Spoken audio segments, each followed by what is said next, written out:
Welcome back, everyone, to Pat's Travel Pass. We got a great one today for you. San Francisco to London's Heathrow Airport in United's Premium Plus.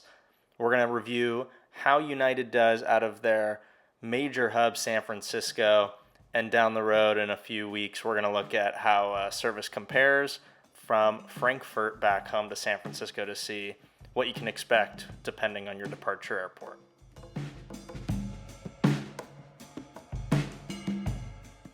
Now, this flight is the start of many different airlines that we're going to review in the next coming weeks. Something to look out for: Lufthansa short-haul business class, AirTap Portugal, as well as how to plan your trip to a couple European cities that we're going to feature. Here's the start of our trip. Come join us.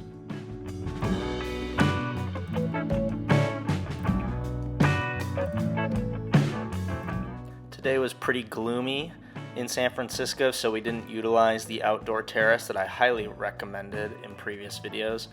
Although United's Terminal 3, home of United's domestic travel, is connected to the international G gates after security, so we went over to check out the airport in full reverse, showing this Delta here taking off to the southeast, which is only seen when the weather gets pretty gnarly up here. And then we went down to the United Club. That was not included with our ticket, but we did get a good view of our incoming aircraft, a 777-200.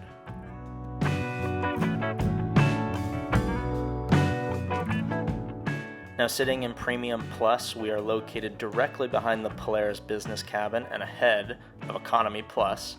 We do get boarding group 2, which, considering how many status members get to board in groups 1 and 2, as well as credit card holders, we still struggled to actually get our backpacks in the overhead bin and ended up having to have our backpack underneath the seat in front of us. There's a footrest that drops out from the seat in front of us, so I recommend getting on as soon as possible to get your bags up above. We struggled with space, so it actually kind of impacted our ability to get comfortable for the extra space that we paid for. We're located in 22A and B at the back of the cabin.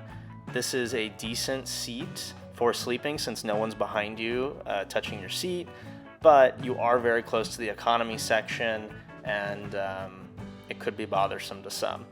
If you have a choice, I would pick row 20 A and B because you're at the bulkhead and you get quite the amount of extra space to yourself.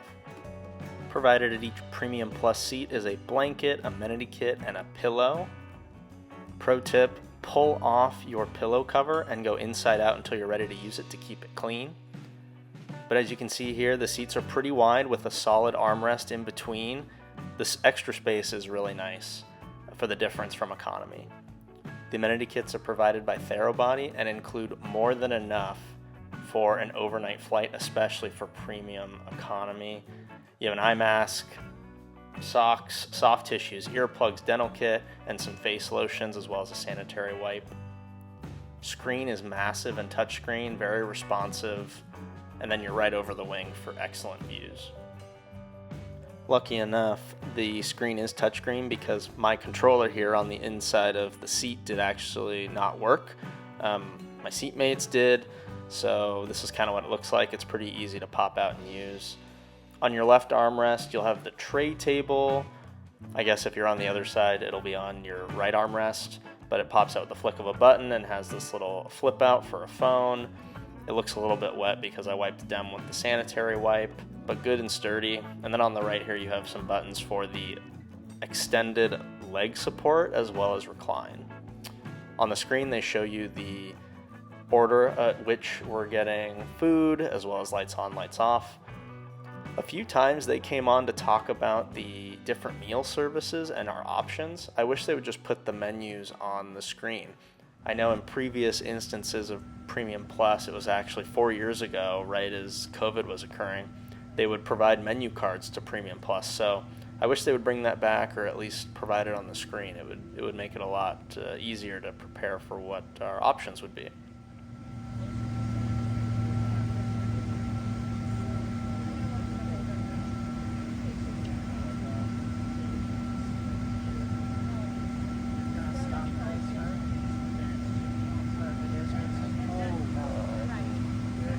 I'll cut it.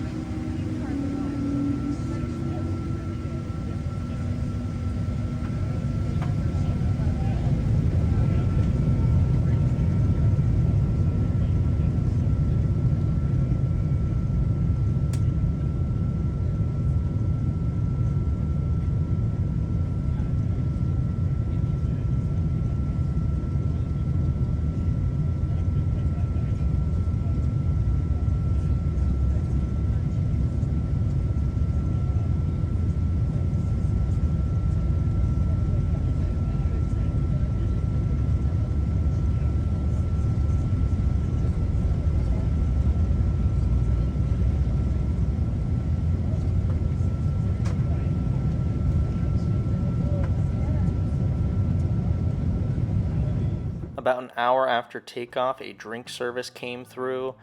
Please note you can get cocktails when seated in Premium Plus here, no charge. Then dinner service came around. This was better than our Polaris meal from a few months ago. The chicken was excellent, the vegetables were cooked perfectly, the salad was not frozen over. They had a good dessert, which was a cookie. And then after dinner, they came around with water bottles. I found that they came around with service quite often. After dinner, went and checked out the bathroom. I had to go through the entire economy section behind to get to the closest one. So please note that you will probably have to wait in line just because there's not enough bathrooms for everyone in the economy section right after dinner. Entertainment we've reviewed before, but it's excellent. And then caught a few hours of sleep before getting a hot meal, which I very am happy to see on an airline, 90 minutes prior to departure, but it was the option of eggs and sausage or this banana French toast option, which wasn't too popular from my wife. As you can see here, the section's laid out in a 242 configuration. It doesn't feel too cramped. I felt like it was good value for the money. Here's a look at the pillow and the blanket, which, since they give you all this stuff, it can be difficult to find a home for it during takeoff and landing. Nice to see on a wide body personal air vents as well as a reading light.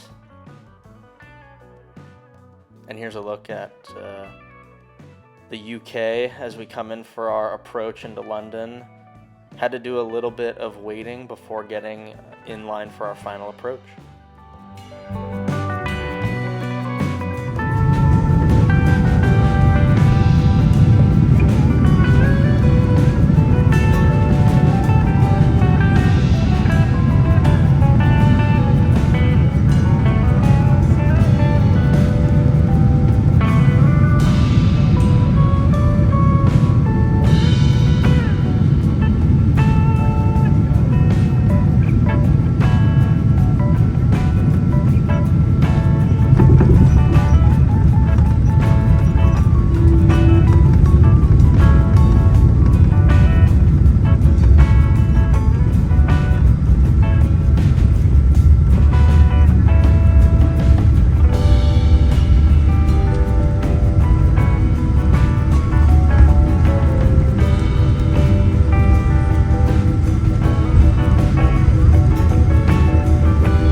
Now, we booked this flight about 11 months in advance and found a fare for $1,600 round trip per person to be in these purple seats or Premium Plus both ways, as well as our connectors onto Dublin, as well as on Lufthansa from Porto, Portugal.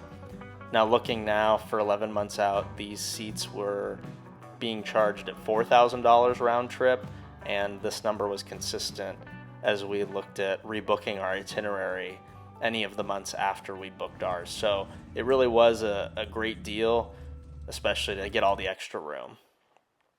But looking at the different credit cards that United has, you can see there's 20, 50, 60, and 80,000, as well as some business credit cards at 75 and 50,000 to help fund this trip. As you can see here, our trip actually would have cost 120,000 miles each way per person in order to take the same itinerary. That's almost 500,000 United points, which I wouldn't say is worth it for premium economy. Even for business, that's quite steep. So looking around at what the actual minimum price is for these seats is shown here. 50,000 is what I was able to find per person each way. So you could actually do this trip for 200,000 United miles. It would take a few credit cards, but if you have a Player 2 where you can recommend a card and then pool your miles, which is a new feature on United, is you can actually create a pool and bring everyone's miles into one. You could actually get this trip, at least airfare wise, for free after 2 or 3 credit cards and some spend. So it is very doable. You don't have to pay the cash. Although since we saw the $1,600 price and knew that was an excellent deal compared to what they usually charge for these seats, we hopped on it immediately. Overall, excellent experience. The food, the service, I thought was pretty great. And it's always easy doing an overnight flight as long as you can get to sleep. So highly recommend. Thanks for watching, everyone. We'll see you next time on the continuation of this Europe trip and some of the airlines and planning opportunities we have. See you next time.